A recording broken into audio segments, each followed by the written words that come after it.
둘, 셋, 넷. 이게 뭐라고 우리는 언제나 이게 뭐라고 너무 즐거웠지. 이해하고 오해하고 울고 웃고 그렇게 이게 뭐라고 정말 이게 뭐라고 정말 이게 뭐라고 정말 이게 뭐라고 정말 이게 뭐라고 고고고고 이게 뭐라고.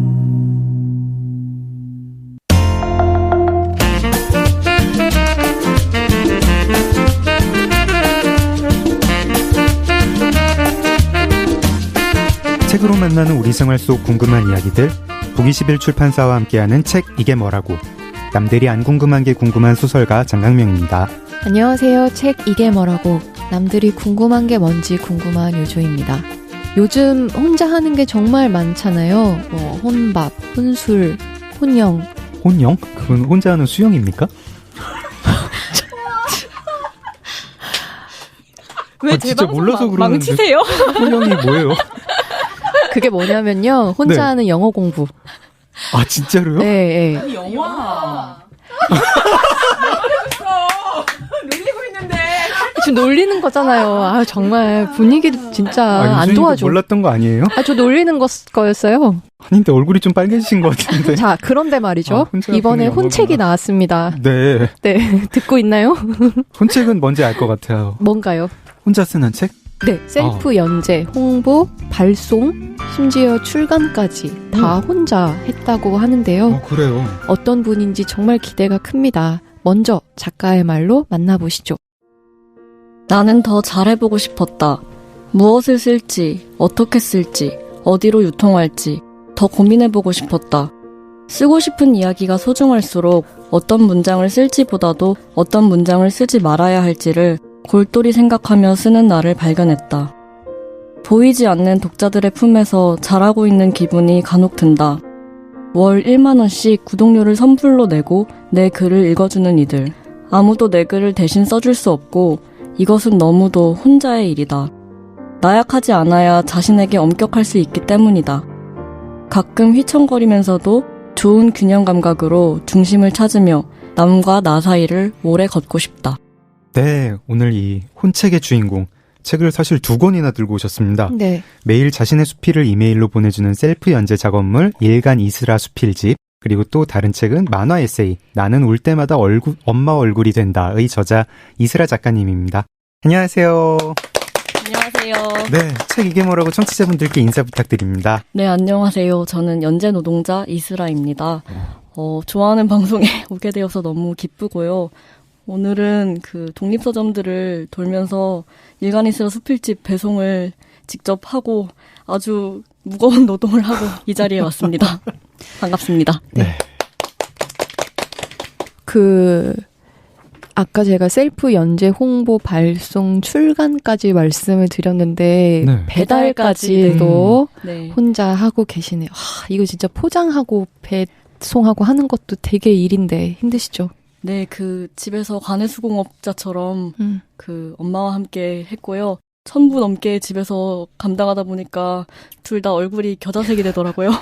너무 힘들어서.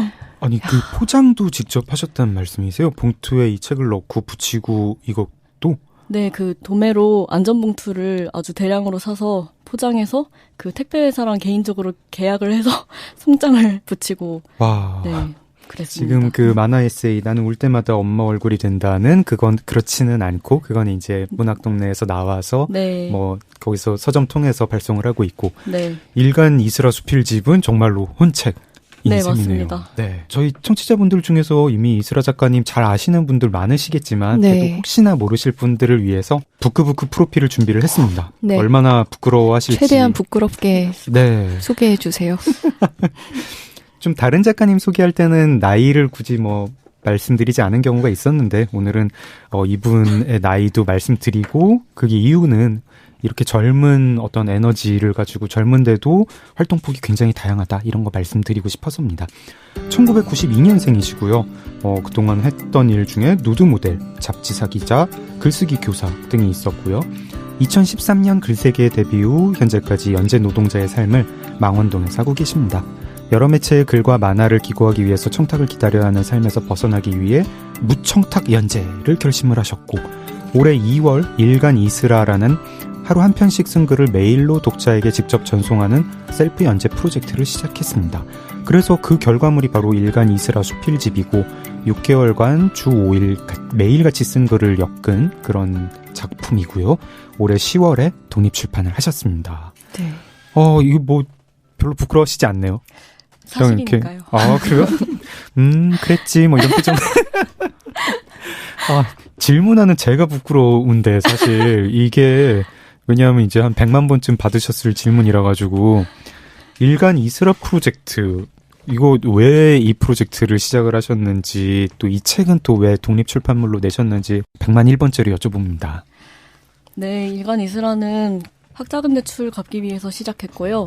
대학 졸업한 지 1년 되니까 상환 시작하라는 문자가 오더라고요. 네. 근데 그 규모가 저도 정확히는 몰랐는데 2,500만 원이더라고요. 그 전까지도 이런저런 일을 하면서 생활비 벌고 월세 내고 하면서 살고 있었는데 이제 빚을 정기적으로 갚아야 되는 그 추가 소비가 늘어나니까 다른 일을 더 해야겠다는 생각하다가 연재처를 늘려야 되나. 근데 연재처에서 저 안 불러주시고 그래서 이제 스스로 시작하게 됐고요. 이 아이디어의 씨앗은 동료 작가 이선 씨한테 빌렸고요. 네. 그분은 그림과 짧은 메모를 보내주시는 반면 저는 매일 완성된 수필을 보내는 것을 목표로 했습니다. 근데 네. 궁금한 게 그 일간 이런 식으로 이제 메일을 보내가지고 월 구독료 10,000원을 받고 이제 회원들한테 돈을 받는 게 이게 2,500만 원을 이걸로 갚을 수 있다 이런 생각을 하셨나요? 좀 이렇게 신뢰되는 질문일지 모르지만 갚을 수 있다고 사실 생각하지 않았고요. 네. 왜냐하면 너무 큰 돈이기도 하고 예. 그리고 몇 명이 구독할지 전혀 감이 없었기 때문에 그치만 사실 뭐라도 해야 돼서 작은 수익이라도 조금씩 늘려보자. 그래서 시작했던 것 같고 사실 학자금 대출 이외에도 메일 쓰는 것에 너무 성공을 해보고 싶었어요. 그리고 규칙적으로 회사원처럼 하루 일과에 쓰는 시간이 정확히 있고 이 루틴을 반복하는 것을 해보고 싶어서 시작했습니다. 시작하실 때는 이게 얼마나 성공할지 뭐 입소문이라도 날지 이런 거 전혀 감이 없었던 건가요? 네, 한 달을 잘 하면 너무 성공이라고 생각했고요. 네. 구독자에 대한 생각은 별로 없었고 한 10명만 해도 잘 시작할 수 있겠다? 그런 느낌이었어요. 네. 그래서 실제로 구독을 신청한 사람이 정확히 몇 명 정도였는지 알려주실 수 있을까요? 너무 비밀인데요. 왜냐하면 그 구독자 수를 밝히면 그 받아보시는 분들이 자기한테 오는 이 데이터가 몇 분의 1인지 정확히 갑자기 계산하게 되기 때문에 제가 구독자 수를 잘 안 그렇죠. 말하고요. 저희가 그렇게 여쭙지는 못하고 그럼 어떻게 여쭤볼까요? 학자금 대출은 다 갚으셨나요? 학자금 대출을 최근에 다 갚았습니다. 그렇습니까? 오. 그거는 이제 꼭 일간 이스라만으로 갚은 건 아니고 뭐. 네, 제가 다른 일도 정말 돈을 열심히 벌거든요. 네. 네. 텀블벅 같은 펀딩 사이트를 이용하지 않고 그냥 SNS를 통해서 유료 구독을 이제 이용을 하셨는데 특별한 이유가 있으셨는지 궁금해요. 텀블벅도 이용할 수 있는데 누구와도 돈을 나누기 싫어서 혼자 했습니다.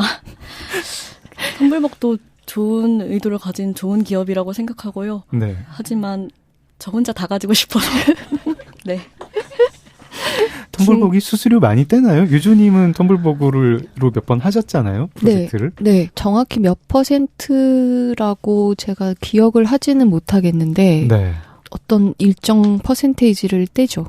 아무튼 이런 어떤 일간 이스라 수필집이 내용도 굉장히 눈길을 끌지만 이 프로젝트 자체가 너무 눈길을 끄는 데다가 이런 것도 있네 정도가 아니라 이게 돼? 수준의 반응을 검색을 해보니까 이거를 되게 혁명이라고 하시는 분까지 있고 이 방식만 가지고 또 강연도 하시고 그러셨더라고요. 맞아. 정말 이렇게 될 줄 몰랐는데요. 네. 제가 사실 별로 생각이 없고 항상 몸이 더 빨리 나가거든요. 별로 생각하지 않고 시작하는 사람에 가깝고 이것도 이 프로젝트의 의의와 사실 뭐 선례가 있었는지 없었는지 그런 생각도 별로 없었던 것 같고요. 네. 이 방법론에 대해서 해석하는 사람들이 나중에 나와서 아 그렇구나라고 나중에 알게 됐던 것 같습니다. 나중에 그러면 다른 분들이 해석하는 거 말고 작가님 본인은 어떻게 보세요? 이게 왜 성공을 했다? 지금에 와서 생각을 해보면 이 성공 요인은 뭐다? 이렇게 혹시 생각하시는 게 있을까요? 성공이라고 자꾸 하시니까 부담스러운데요. 아니 어쨌든 제가 처음에 성공했군요. 10명이라고 생각을 했는데 그건 넘은 거 아닙니까? 맞아요. 10명은 네, 넘은 그럼. 거죠? 네. 네. 일단 창작자들이 주로 어떤 등용문에서 뽑히기를 그리고 뭔가 당선되거나 고용되기를 기다리는데 좀 스스로 고용했다는 점에서 반가운 시도라고 생각하고요. 네. 근데 사실 좋은 시도들 이것저것 있고 빛나는 아이디어들도 많지만 대단한 점이 있다면 지속해서인 것 같아요. 막 아이디어가 엄청나게 기발하다고 생각하진 않고요. 글이 좋아서 성공한 것이다. 이렇게 생각하지 않으세요? 어, 글이 너무 좋아서요. 감사합니다. 저 이 책이 되게 두꺼운데 네. 사실 매일 쓰는데 매일 잘 쓰기가 너무 어렵잖아요. 저는 기복이 굉장히 크다고 생각하고요. 다시 단행본으로 기획한다면 사실 빼고 싶은 글들이 엄청나게 많은데 그냥 아카이빙의 의의를 두고 그냥 다 묶어버렸습니다. 네. 저희 책 얘기를 그럼 이제 본격적으로 들어가 볼까요? 네. 이 책은 추천사에 무려 유조님이 추천을 하신 책입니다. 네, 홍대 여신이 아닌 모든 것. 무려. 추천사 요청은 어떻게 받으셨어요? 유조님은 어떻게 읽으셨나요, 이 책을?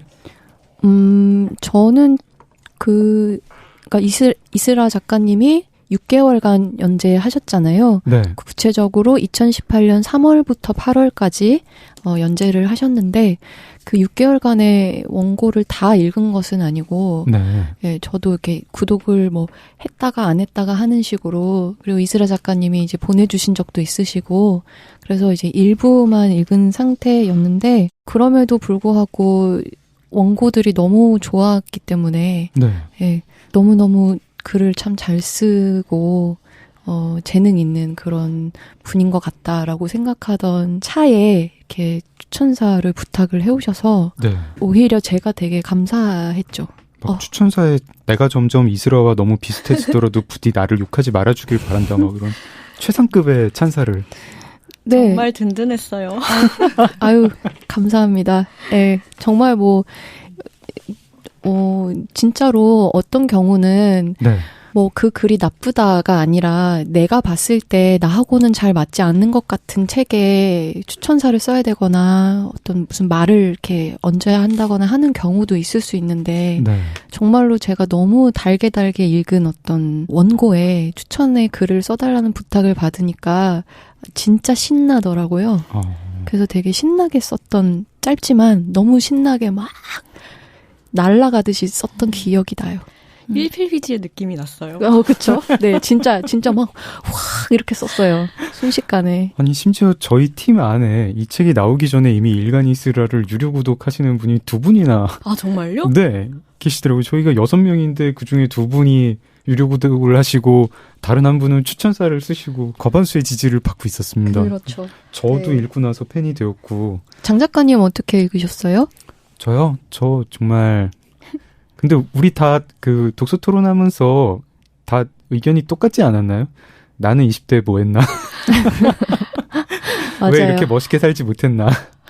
네. 이게 이제 뭐랄까 이슬아 작가님 약간 글도 조금 복고적인 그런 느낌이 있고 뭐 이렇게 패션도 제가 패션 잘 모르지만 좀 복고적으로 입으시는 거죠? 책 표지도 약간 복고적인 뭐 그런가요? 그런 건가요? 복고를 모르시는 거. 아니요, 그러니까 굳이 막 복고적하고 우리가 딱 각 잡고 생각하지는 않고 그냥 어떤 하나의 스타일로서 보는 것이죠. 아니 이제 너무 젊으셔가지고 옛날에 이런 게 한때 잠깐 유행이었다는 거를 모르실 수도 있지 않을까 하는 그 예를 옷이. 들어 이런 것 말씀하시는 건가요? 그 빈티지를 말씀하시는 그거 네, 엄마가 구제복 가게 하셨어서 그거 딸이라서 그렇습니다. 네. 제가 무슨 얘기를 하려고 그랬냐면 이렇게 뭐 쿨하다 힙하다 이런 말보다 멋있다는 말이 어울리는 책이고 되게 부럽고 뭐 그렇게 읽었습니다. 너무 눈길 끌고 저는 또 어떤 어떤 산문들은 정말 좋아가지고 욕을명글해서 이제 읽으려고 골라놓고 네. 작가님한테 좀 전에 허락을 받았고요. 고맙습니다. 네. 제목부터 이야기를 해보죠. 제목 굉장히 돌직구인데요. 일간 이스라 수필집. 제목 보통은 요즘 에세이 제목들이 안 복고적인 요즘 에세이 제목들은 약간 뭐 이렇게 긴 문장 같은 거잖아요. 죽고 싶어도 뭐 수필을 쓰고 싶어 뭐 이런 식의.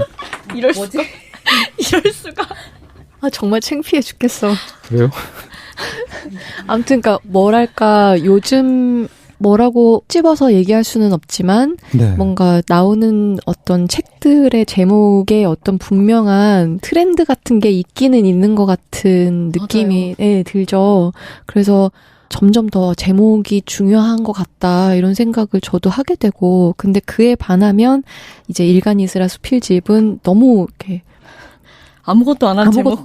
아무것도 없는 그냥 책 너무 내용이나 어떤 스타일이랑 되게 어울리지 않습니까? 되게 정면으로 그냥 이것이다. 일간 이스라 수필집이다 하는. 제목 어떻게 지으셨나요? 자신감 때문에 그렇게 딱 한 건 아니고요. 사실 다른 좋은 문장이 정말 없기도 했고 일간 연재를 매일매일 수습을 하다 보니까 정말 그 중구난방으로 글을 썼는데 그러다 보니까 한 가지 주제로 묶이지 않기도 하고 그리고 사실 일간이스라라는 프로젝트 자체를 기록하는데 의의를 두어서 큰 고민 없이 그냥 일간이스라 수필집이라고 썼는데요. 저는 수필집이라는 말이 예쁜 것 같아요. 소곡집도 맞아요. 좋고 에세이보다 더 예쁜 말인 것 같고요. 그래서 그렇게 지었습니다. 근데 출판사와 함께 했다면 이런 제목은 불가능했을 것 같고 그래서 독립출판을 하는 김에 마음대로 해봤어요. 네. 그 수필을 이제 배달을 하면서 월 10,000원의 구독료를 책정을 하셨어요. 네. 그 10,000원을 책정하게 된 기준이란 게 특별히 있었는지 궁금합니다. 기억하기 쉬운 금액이기도 하고 제가 한 달에 월화수목금 4주 하니까 총 20편이잖아요. 네. 네. 그러면 10,000원을 20개로 쪼개면 500원이잖아요. 네. 한 편에 1,000원 이하, 그러니까 몇백 원으로 떨어지는 단위여야 한다고 생각했어요. 왜냐하면 한 편에 1,000원 이상이 되어버리면 제가 너무 부담이 될 것 같았거든요. 몇 백원 단위여의 글이어야 너무 부담감에 짓눌리지 않고 매일 쓸 수 있을 거라고 생각해서 그랬습니다. 이게 수필집이라는 말, 전 계속 제목 그건데 아까 복고를 그걸 조금 더 이렇게 포기를 못해가지고 요즘 에세이란 말도 많이 쓰게 된 지 얼마 안 된 거 혹시 아시나요? 그런가요? 네. 월간 에세이라는 잡지가 있는데 거기서 자기네가 에세이라는 말을 한국에 퍼뜨렸다는 거예요. 네. 그 전에 수필이라고 사람들이 불렀다고. 제가 학교 다닐 때는 그때는 뭐 경수필, 중수필 뭐 이런 식으로 얘기를 하다가 요즘 언젠가부터 수필이라는 말 잘 안 쓰고 에세이라고 쓰고 있고 그래서 저는 수필이라는 단어도 되게 반갑고 그래요. 저도요. 네. 근데 저는 되게 막연하게 네. 이제 이스라 작가님을 잘 몰랐을 때에는 그냥 막연하게 갑자기 글 쓰고 싶어서 많이 잘 쓰는 사람이라는 그런 생각이 있었거든요.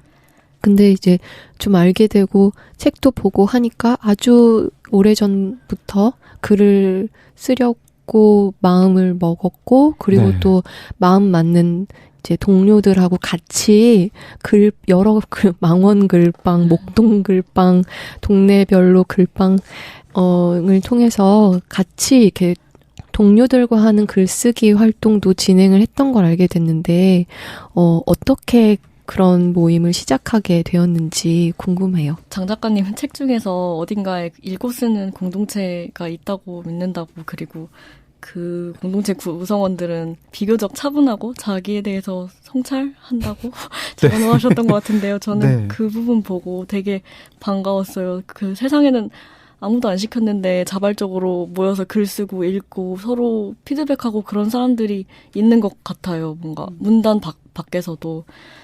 저도 10대 때 그런 말하자면 글방을 만났던 것 같고 네. 거기 가서 일주일에 한 번씩 죽이 되는 밥이 되는 뭔가를 쓰고 평가를 받는 것을 되게 오래 반복했던 것 같아요. 그것은 아주 두려운 일이었는데요. 왜냐하면 어떤 글을 써갔을 때 그것에 대해서 지적받고 악평을 받는 것이 뭔가 엄청나게 발가벗겨지는 기분이고 네. 그리고 되게 쓴소리도 많이 듣고 저는 그 글쓰기 모임 집단에서 뭐랄까 가장 더딘 사람이었다고 기억을 하거든요. 왜냐면 너무 잘 쓰고 또 탁월하고 엄청 빨리 배우고 그런 친구들이 많았어서 그 와중에 그냥 잘 쓰지 못해도 매주 꾸준히 쓰는 사람이 저였던 것 같고요. 그 아무도 글을 안 써오는 주에도 얘는 써왔다 그런 애가 저였던 것 같아요. 네. 혹시 글은 왜 쓰고 싶다는 마음이 왜 생기셨나요? 어떤 계기가 있었을까요? 아니면은 뭐 이렇게 막 나는 이걸 써야 될 운명이구나 막 이런 그런 느낌이었을까요? 운명 같은 건 느낀 적 없고요. 네. 지금도 안 쓰면 그만이라고 생각하고 사실 잘하는 게 딱히 없기도 했고요. 유치원 때는 친구가 너무 없어서 네. 책 읽었거든요. 조금 내성적인 어린이가 도피할 수 있는 데가 책이었던 것 같고요. 진짜 그런가 봐. 그쵸? 네. 그러셨나요? 네. 저는 대학 때부터 책을 읽기 시작했는데 저도 친구가 없어서 약간 도서관에만 어쩔 수 없이 있었고 그러다 보니까 그냥 별 수 없이. 친구가 왜 없으셨나요? 저는 너무 성격이 안 좋아서 없었는데.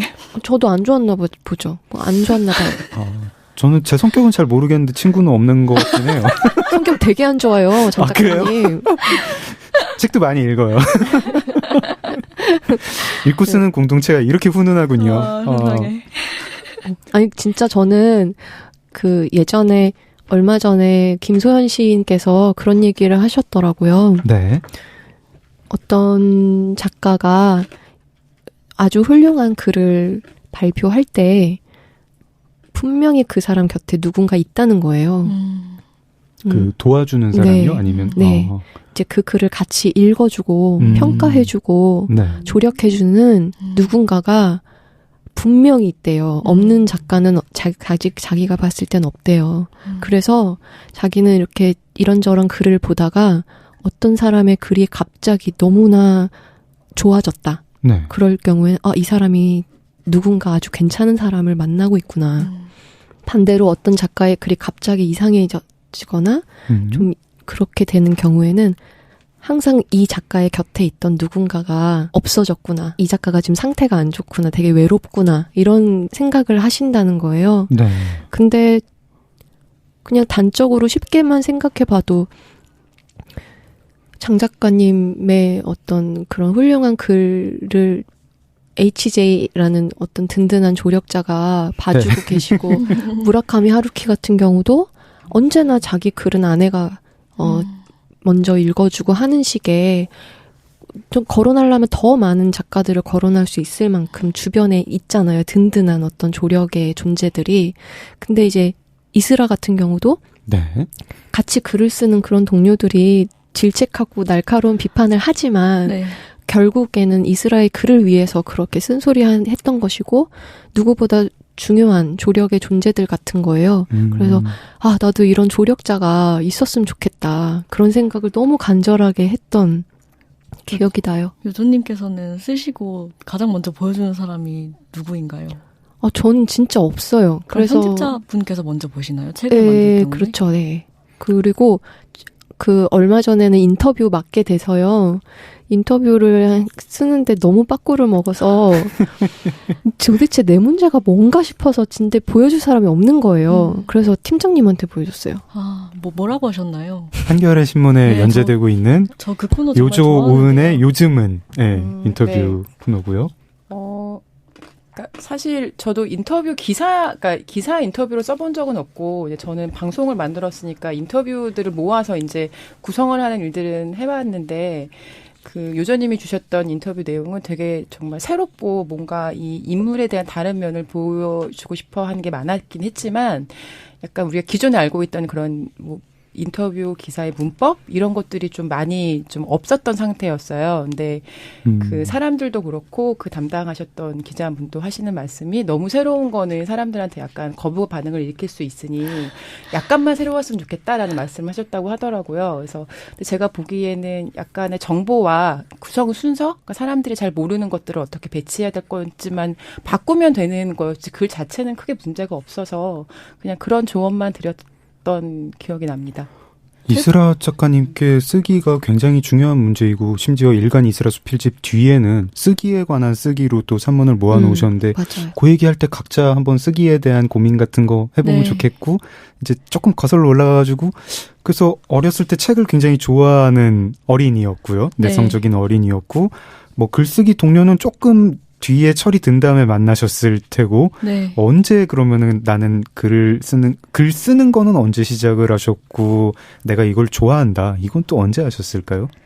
그 초등학교 때 다들 네. 일기가 필수였던 시기가 있잖아요. 요즘은 그렇죠. 안 그렇다고 알고 있는데요. 음. 일기랑 다시 생각해보면 너무 이상한 게 일기를 쓰라고 하고 그걸 선생님이 다 보시잖아요. 네, 참 잘했어요. 막 찍어주기도 맞아. 하고. 네, 다시 생각해보면 조금 폭력적인 방식인데 어쨌든 제가 초등학교 3학년 때 여느 때처럼 일기를 써갔는데 새로 배정된 담임 선생님이 네. 제가 일기를 반 페이지를 써가면 반 페이지가 넘게 답글을 달아주시는 거예요. 그 선생님 매일 써가는데 근데 그 답글이 너무나 감동적이고 그래서 아 너는 이런 일이 있었구나. 나는 뭐 개인적으로 이랬는데 넌 그때 이랬니? 뭐 질문을 해주시기도 하고 다시 생각해보면 너무 훌륭하고 다정한 독자셨던 분인데 그런 분이 그렇게 답글을 달아주니까 일기를 너무 쓰고 싶은 거예요. 그래서 어떤 하루를 겪을 때 아 내가 오늘은 이 일을 꼭 일기장에 써서 내일 선생님한테 알려드려야지. 그래서 막 일기장을 너무 내고 싶어서 안달이 났던 그 초등학교 3학년이 있었고요. 그 선생님과의 어떤 10살의 1년을 지나고 나니까 안 시켜도 어떤 글쓰기가 어떤 마음에 큰 힘이 됐던 게 생각이 나고 그 이후로는 그런 담임 선생님 없어도 혼자 썼던 것 같아요.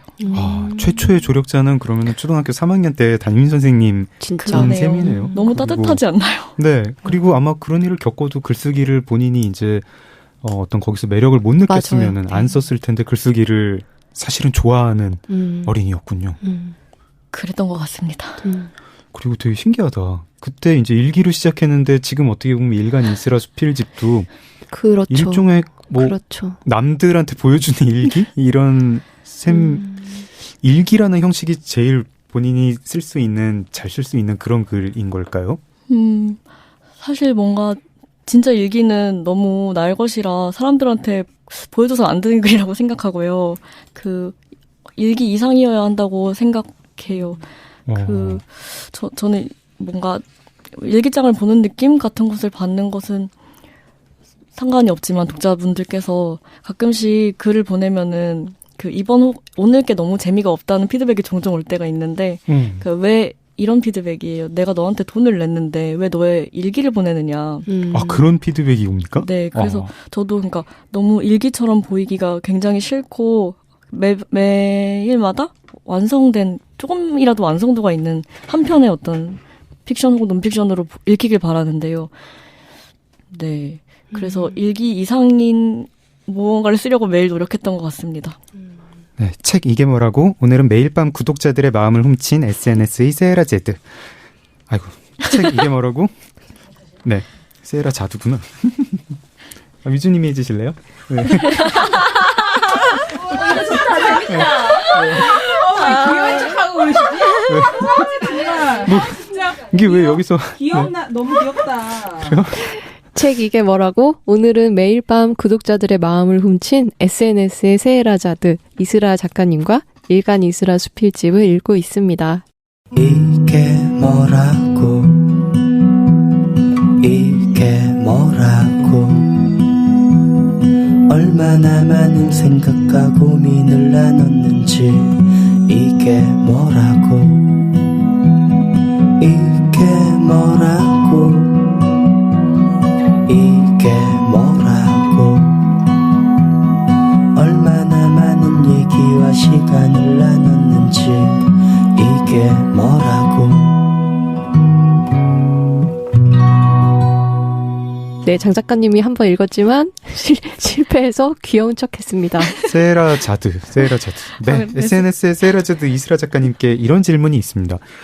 그 작가님은 이거는 이제 일기는 좀 아닌 것 같다 이렇게 보시지만 사실 읽는 사람 입장에서는 저는 읽으면서 이것도 저한테는 충분히 날 것인 것 같았거든요. 네. 굉장히 어떤 뭐 동성 간의 키스 경험이라든가 뭐 이렇게 어떤 뭐 남자친구 이야기라든가 이런 것 보면서 어쩔 수 없이 이 재미가 어느 부분이 관음증적 재미에서 온다 이런 생각이 들더라고요. 그리고 또 일간 이스라엘 필집 읽다 보면은 그렇게 자신을 노출했기 때문에 짊어지게 되는 부담 같은 것도 언급을 하셨고요. 말하자면 이제 사생활이 일기는 아니더라도 상당히 담긴 글이라 가지고 뭐 그것 때문에 생겨나는 매력도 있고 부담도 있고 할 텐데요. 어떠셨는지 좀 궁금해요. 너무 여러 가지 할 말이 있어서 뭐부터 말해야 될지 모르겠지만. 네, 일단 매력부터 그럼 한번. 네, 매력. 이거 남이 훔쳐보는 재미가 있다. 동의를 하시나요? 그럴 수 있을 것 같습니다. 근데 일단 이 SNS계의 스에라자드 이 카피가 너무 부끄러워서 살짝 정신이 계속 혼미하고요. 대답이 생각이 안 나서. 이게 그 스에라자드, 제가 요즘 어디 가기만 하면 친구들이 스에라자드 왔다고 놀리거든요. 아, 그래요? 제가 얼마나 부끄럽겠어요. 이 스에라자드, 제가 감히 이 스에라자드님을 이렇게. 아까 부끄부끄 프로필 할 때는 그냥 되게 태어나시던데. 거기에는 세이라자드라는 워딩이 없어서. 그렇군요. 네, 그랬나 봐요.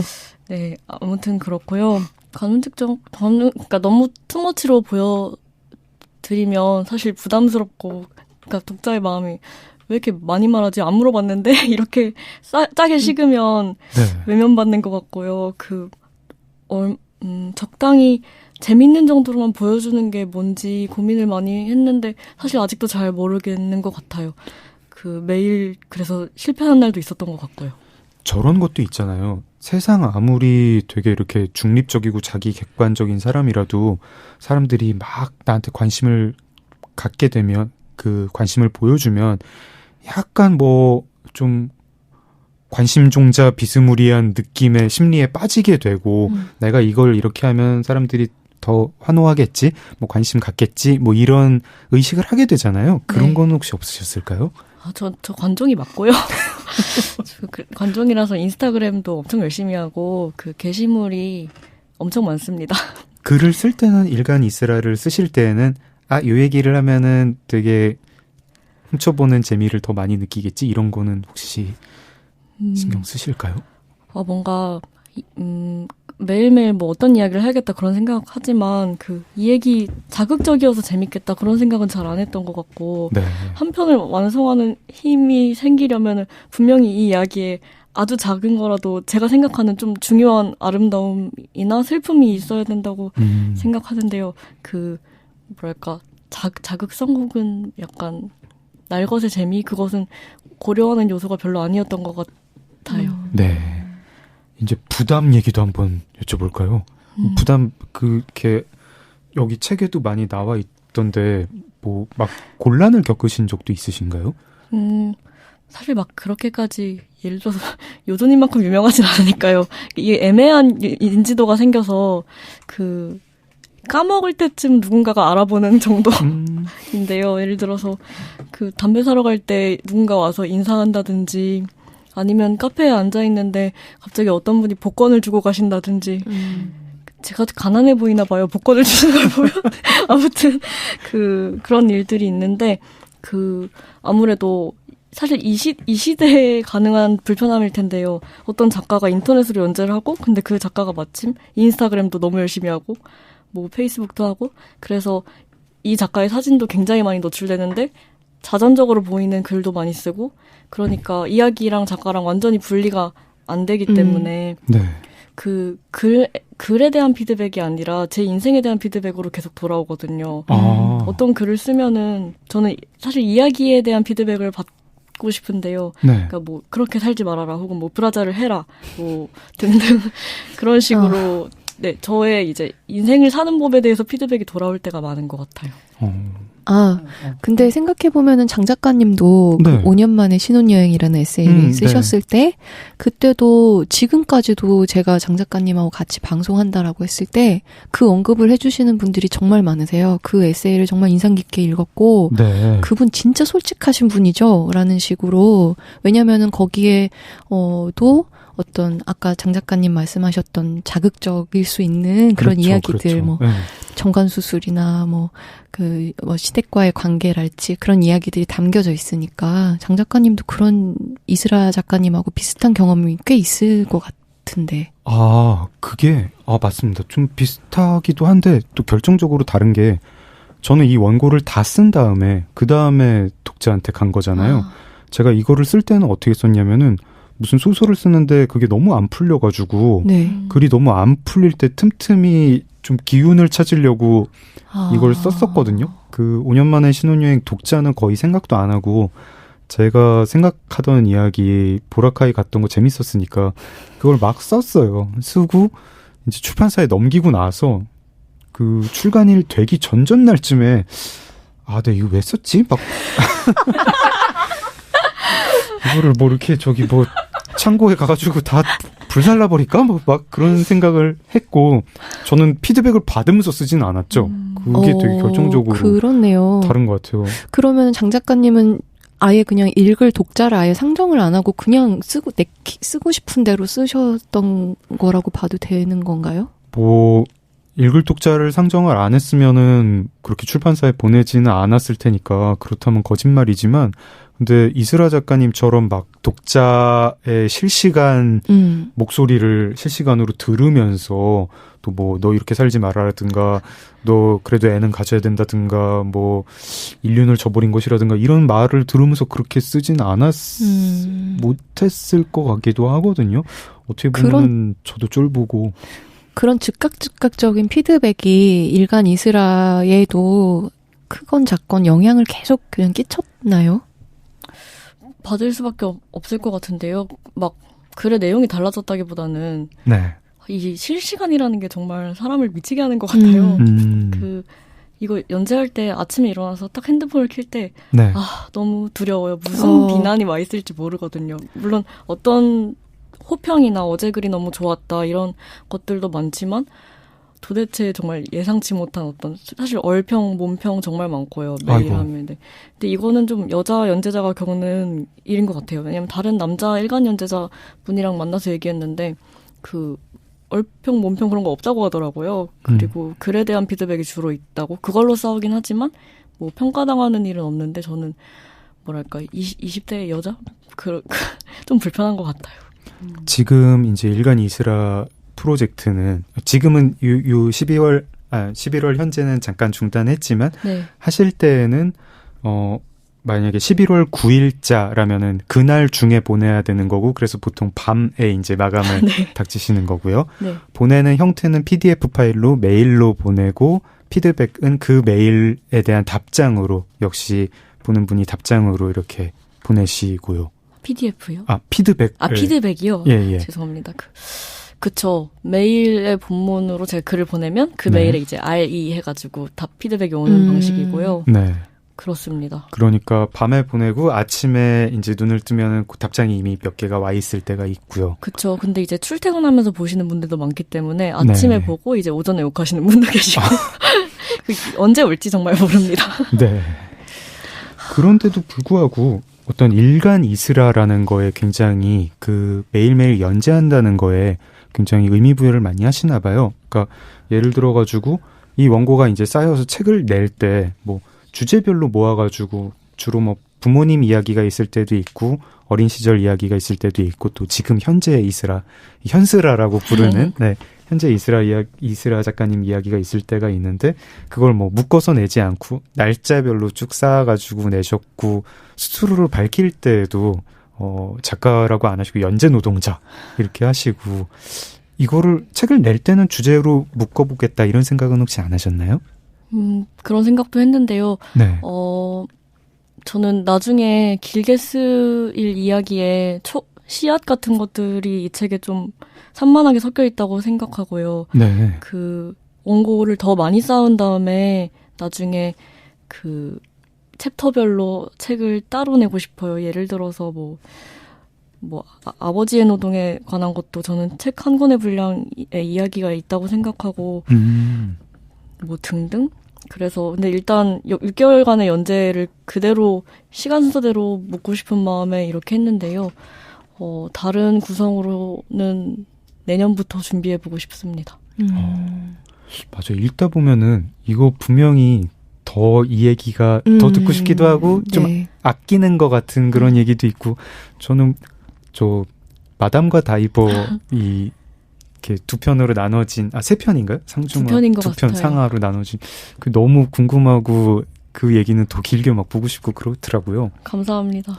그 책 속에 보면은 이제 이스라의 가족에 대한 이야기가 네. 할아버지면 할아버지, 할머니, 엄마, 보키, 아빠, 웅이, 뭐 동생 이야기까지 아주 디테일하게 그 인생의 개개의 역사도 이렇게 소개가 되어 있는데 그거를 자연스럽게 알게 그냥 살아오면서 이스라가 알았던 것이에요? 아니면은 이 글을 쓰기 위해서 할아버지는 뭐 어땠어요? 아빠는 어땠어요? 하는 식으로 인터뷰처럼 맞다. 이렇게 질문하고 대답하고 어떤 그런 과정을 거쳤나요?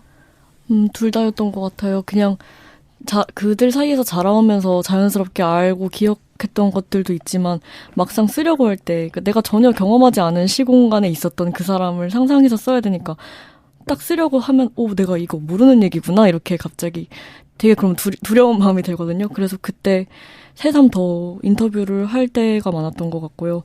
그래서 할머니 할아버지한테도 가서 물어보고 엄마 아빠한테도 물어보고 근데 그래도 이 이야기들이 다 픽션이라고 저는 생각하는 이유는 제가 가공하고 더 상상한 부분이 많기 때문에 그대로 리얼리티를 다 담진 않았습니다.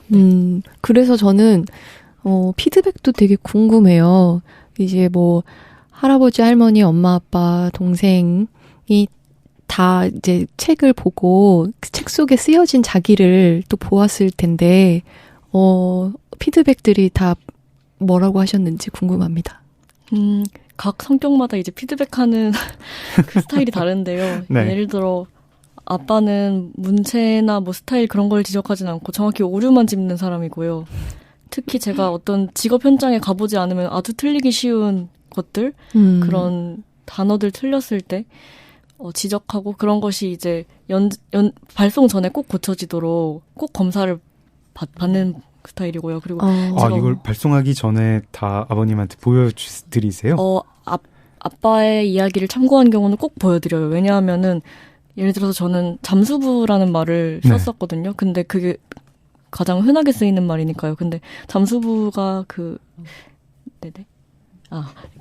잠수부가 조금 하대하는 말이라고 나중에 알려주셔서 잠수사가 맞다고. 네. 그리고 뭐 노가다를 다르게 쓰라고 하셨던 것 같고, 그리고 뭐 공구리질 뭐 그런 디테일들을 좀 손봐주셨던 것 같고요. 그렇군요. 아버지께서는 그런 디테일들을 손봐주시고. 네.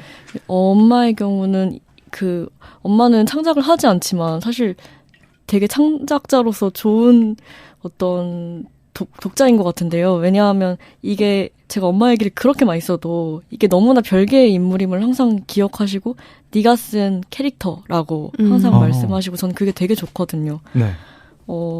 그래서 가끔씩 엄마가 너무 힘이 들고 처지고 우울한 날이 있는데 예를 들어서 스라가 쓴 책에 보키라는 사람이라면은 이런 날에 금방 일어나서 청소를 할 것 같다고 걔라면 그럴 텐데 하고 자기도 일어날 때가 있다는 거예요. 그런 식으로 얘기할 때가 있으시고요.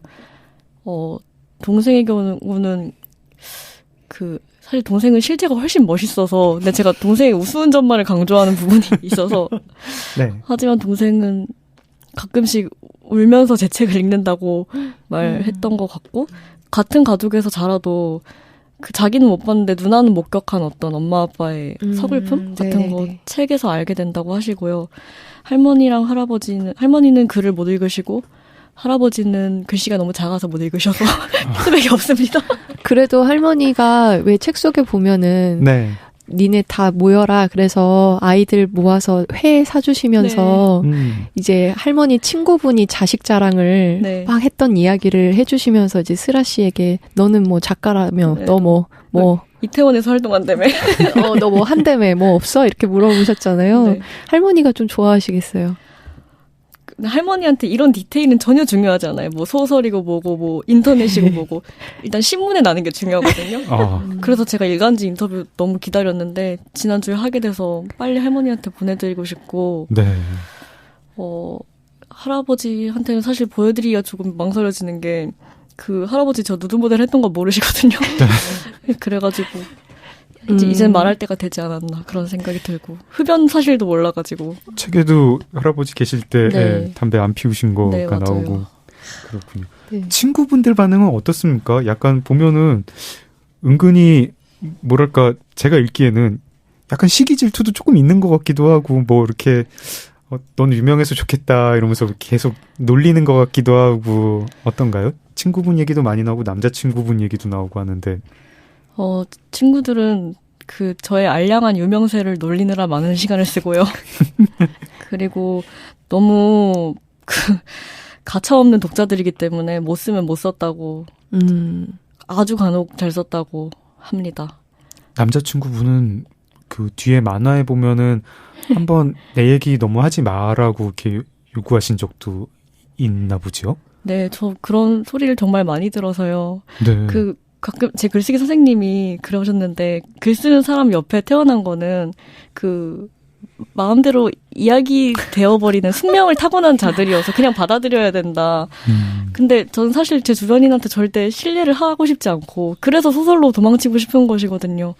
하지만 아무래도 너무 그의 이야기를 많이 참고해서 썼을 때 웬만하면은 그의 마음에 들었으면 좋겠고 적어도 기분이 나쁘지 않았으면 좋겠어서 어떤 그런 윤리를 계속 생각하게 되는데 이제 내 얘기를 너무 많이 하지 않았으면 좋겠다고 말을 들으면 내가 실패했구나. 이 사람의 이야기를 잘 전하는데 실패를 했구나. 이번에도 실패를 했구나.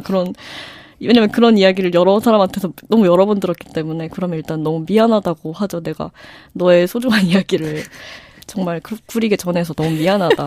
내가 앞으로 더 성장해서 너의 이야기를 메모만 하고 쓰진 않을 테니 내가 좋게 원고를 만들면 보여줄 테니까 그때 한번 봐줄 수 있겠냐고 양해를 구하는 것 같아요.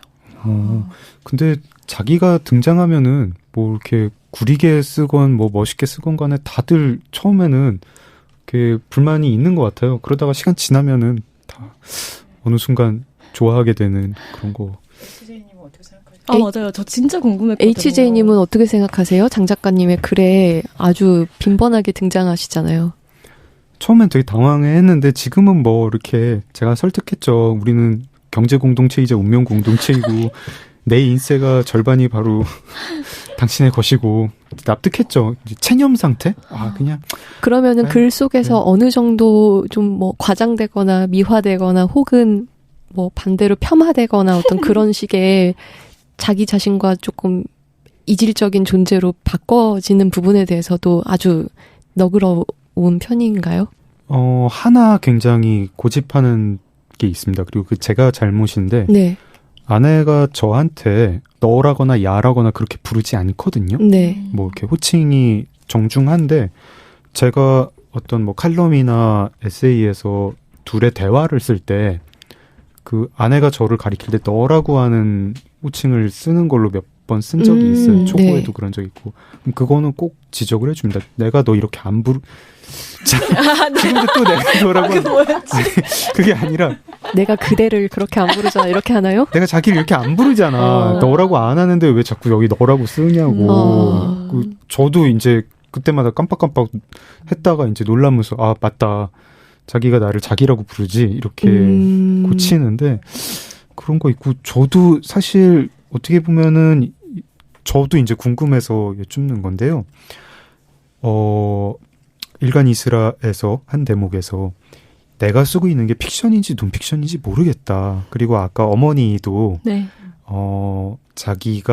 어머니가 여기서 언급이 될 때 이건 캐릭터다라고 하셨잖아요. 이거를 에세이나 에세이를 쓰다 보면 이렇게 어떤 경우에 의도하지 않아도 내가 완결된 서사로 이야기를 쓰는 순간 그 사람의 리얼리티하고 조금 멀어지는 네. 그리고 그 리얼리티는 절대로 제 생각에는 글로 100% 포착도 못하고 구현도 못할 것 같거든요. 네. 굉장히 놀라운 글솜씨와 관찰력의 사람들이 포착을 해도 저는 그게 그렇게 100%는 안 맞아 떨어진다고 생각해요. 심지어 사진도 사람 눈을 속이는데 이게 어떻게 현실을 담겠느냐. 그래서 제가 쓰고 난 거를 결과를 보면은 저도 이게 좀 내가 의도적으로 픽션을 쓴 거 아닌가 이런 생각도 있는데 작가님은 어떻습니까? 그때 고민이 좀 해결이 됐나요? 그리고 뭐 픽션이 말도 재밌는데 그 말 나오게 된 계기도 좀 궁금합니다. 일단 논픽션을 쓴다고 한 번도 말하지 않았던 이유가 말씀하신 그래서인 것 같아요. 네. 일단 쓰기 시작하는 순간 무조건 다 거짓말의 세계로 가는 것 같고요. 네. 사실 많은 피드백이 이 작가가 쓰는 건 솔직한 글쓰기라고 하는데 저는 사실 수필이 훨씬 더 안 솔직한 장르라고 생각하고 오히려 작가가 남도 속이고 자기도 속이는 장르에 더 가깝다고 생각하고든요. 진실과 거짓의 적절한 배합이 더 네. 무서운 거죠. 네. 그러니까요. 그래서 픽션의 함량이 본격 픽션보다 낮을 수는 있겠지만 그래도 픽션의 영역에 속한다고 생각하고요. 이 글들이. 결국은 수필도 전부 픽션이다. 이렇게 보시는 건가요? 제가 쓰는 것에 대해서는 그렇게 말할 수 있을 것 같습니다. 네. 항상 픽션이라고 소개를 하곤 합니다. 네. 그러니까 이런 말에서 그러니까 저는 다큐멘터리도 네, 맞아. 굉장히 감독의 의도가 들어가 있는 네. 사실이라고 볼 수 없는 픽션의 영역이 아닌가라고 생각을 하고 있거든요. 네. 픽션이냐 논픽션이냐 질문 받을 때 픽션이라고 대답했다는 에피소드 너무 재밌었는데 귀여웠어요. 한번 이렇게 소개해 주시겠어요? 네, 사실 제일 많이 받는 질문이 이거 다 실화인가요? 논픽션인가요? 그렇게 물어볼 때마다. 근데 제가 막 소설을 쓰겠다고 광고한 게 아니니까 물어보실 수 있을 것 같은데 그때마다 막 뭐라고 대답해야 될지 너무 모르겠는 거예요. 그래서 이제 앞에 논을 살짝 흐려서 픽션 이렇게 대답을 하는데 그 애매한 경계에 숨고 싶었던 것 같아요. 논픽션. 네. 그리고 또 일간 이스라 수필집 말고 엄마 복희하고의 일을 이제 네. 더 본격적으로 그려낸 이제 나는 울 때마다 엄마 얼굴이 된다라는 책도 있는데 이 책에 대해서는 다음 시간에 또 그리고 또 일간 이스라 수필집에 대해서도 더 많은 얘기를 또 다음 시간에 계속해서 해보는 것으로 해볼까요? 네. 이스라 작가님 이제 소설 쓰고 싶어 하시는 그 소설 쓰기에 대한 이야기 또 쓰기에 대한 쓰기 이야기도 좋습니다. 다음 시간에 해보겠습니다. 자, 그렇다면 우리는 이제 책을 다양하게 그리고 쉽게 읽을 수 있는 간단한 방법이 있는 세계로 가보도록 하겠습니다. 네. 우연한 발견의 즐거움이 가득한 밀리의 서재에서 읽으면 좋은 책들 오늘도 많이 들고 왔습니다. 오늘은 정기적으로 사람들을 만나온 글 또는 책을 한번 가져와 봤는데요. 장 작가님 먼저 소개해 주시죠. 네. 유준이 바티칸 대법원이 있는 거 아십니까? 루타 로마나? 네, 알아요. 아, 그래요? 역시 세헤라자드. 왜 내가 이번에? 아, 그렇구나. 네, 두 분 다 나도? 세헤라자드로. 네.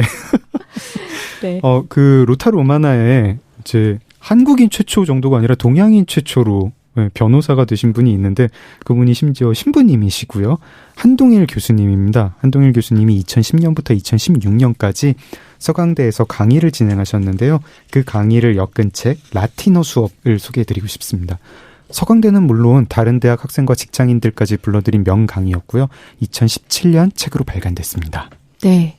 저희 팀장님이 이 책으로 방송하고 싶어 하셨던 적이 있었는데, 그쵸? 네. 저는, 우리가 잃어버린 감수성을 깨우는 12개의 의성어와 의태어로 이루어지는 잡지이자 책인 정여울 작가님의 월간 정여울을 소개해드리려고 합니다. 월간 정여울은 콜록콜록, 와르르, 똑똑, 달그락달그락 같은 익숙하고 정겨운 의성어와 의태어가 그 달의 제목이 됩니다. 잘 보이지 않던 감성과 감수성을 마음껏 실험하는 장을 만들어보고 싶다는 정여울 작가님의 포부는 지금도 현재 진행형이라고 하네요. 매일 아침 출근길마다 사람들의 일상을 되돌아보고 삶에 힘이 될 수 있는 말을 소개했던 KBS 클래식 FM 출발 FM과 함께의 인기 코너가 아주 오래된 말들의 위로라는 책이 되었습니다. 2년 반 동안 라디오에서 소개돼서 청취자들의 사랑을 받았던 방송 원고를 바탕으로 쉽게 공감할 수 있는 상실, 불안, 고독, 자유라는 주제에 어울리는 문학 작품에 작가의 개인적인 경험을 담아낸 책입니다. 네, 밀리의 서재와 함께하는 읽어보고서는 여기까지입니다. 그럼 내일 만나요. 책 이게 뭐라고. 하나 둘셋넷 이게 뭐라고 우리는 언제나 이게 뭐라고 너무 즐거웠지 이해하고 오해하고 울고 웃고 그렇게 이게 뭐라고 정말 이게 뭐라고 정말 이게 뭐라고 정말 이게 뭐라고 정말 이게 뭐라고 고고고고 이게 뭐라고